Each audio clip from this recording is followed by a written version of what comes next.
The Treasure of Robert Louis Stevenson. Part 1. He wrote of pirates' gold, but he found treasure of another sort.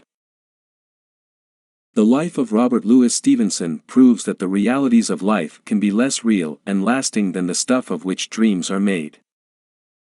Although he wanted a life of action, Stevenson endured a life of sickness.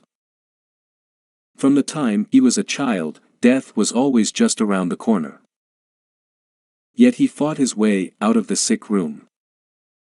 He married the woman he loved, sailed the 7 seas, and at last found a real treasure island of his own. The winter months were cold in Edinburgh, Scotland, where Stevenson was born in 1850. A sickly little boy, he had to stay in the house during those cold winter months, spending much of his time in bed. With no brothers or sisters, Louis, as he was known to everyone, had to play by himself. He dreamed of faraway islands and drew maps of them. Then he wrote exciting histories to go with the maps. He marched his toy soldiers up and down his bed covers. He stood at the window, waiting for his friend the lamplighter to come at nightfall to light the street lamps. Winter days were short in Scotland, and the little boy had to go to bed by candlelight.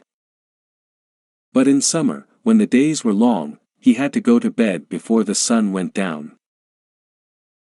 What he loved most was playing soldier or sailor. What he hated most, during the long, sleepless nights of sickness, was the sound of the wind and the rain in the darkness. The sound made him think of a horse and rider going here and there without direction. Years later he wrote, "Late in the night, when the fires are out, why does he gallop and gallop about?" A Child's Garden. In his book, A Child's Garden of Verses, he also tells of the toy soldiers marching and of the lamplighter. The book has verses about the night wind and about faraway islands across the sea. Both children and grown-ups have loved the little boy of that book ever since it was published. Louis's serious-minded parents and his kind nurse Cummy worried all the time about the lonely little boy. The family had money enough to get the best doctors and the best of care for him. But no amount of money or care could make him really strong, it seemed. His pious parents feared also for his soul and taught him many prayers and songs. When he was tired of his soldiers and dream islands, Cummy told him fairy tales and other stories. Some of Cummy's stories were to appear years later in Stevenson's book Kidnapped. Trips in Scotland.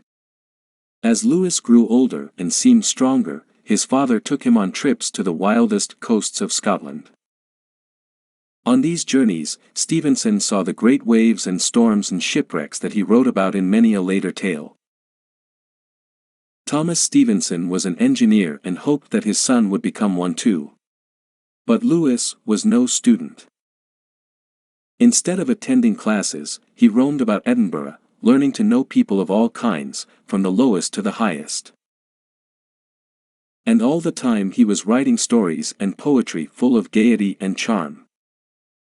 They were also full of misspelled words. His English teachers said that he could never be what he hoped to be: a writer. Louis's father looked upon the writing of literature only as something for a gentleman to play with, not as a real job. If the boy was not to be an engineer, let him study law. Louis agreed to try. But soon after he began to study law, his doctor listened to the sounds in Louis's chest and didn't like what he heard. Immediately the young man was sent off to the warm and sunny coast of southern France. The long flight from tuberculosis had begun. It would last 20 years and carry Louis more than 20,000 miles. During that time, Louis was strong enough to finish his law studies and to become, for a short time, a lawyer. Some of his charming, gay little pieces of writing appeared in the better magazines. His father was pleased and proud and even gave him £1,000 to live on while he wrote. His religion. As he grew older, he began to think that the pious teachings of his father's religion were too full of fear and punishment. Lewis believed that religion should be filled with love and kindness and happiness. He tried to talk with his father about religion, but Thomas could neither understand his son's ideas nor forgive him for having them. Home became so unhappy that Lewis left. With a friend, he journeyed gaily through much of Europe. Alone, he walked through the mountains of France. Each trip produced a book. These years of wandering about, of searching out a little inn for the night, of roaming through the streets of Paris, produced, too, the great romance of his life. One summer evening Lewis arrived at an inn in the forest of Fontainebleau. At dinner that night he met Fanny Osborne, an American who had left her husband. She was living in France with her young daughter, Isabel, and her little son, Lloyd. The lovely, dark-eyed Fanny caught Stevenson's heart and held it. And Fanny could not help loving him in return. This gay, brilliant man.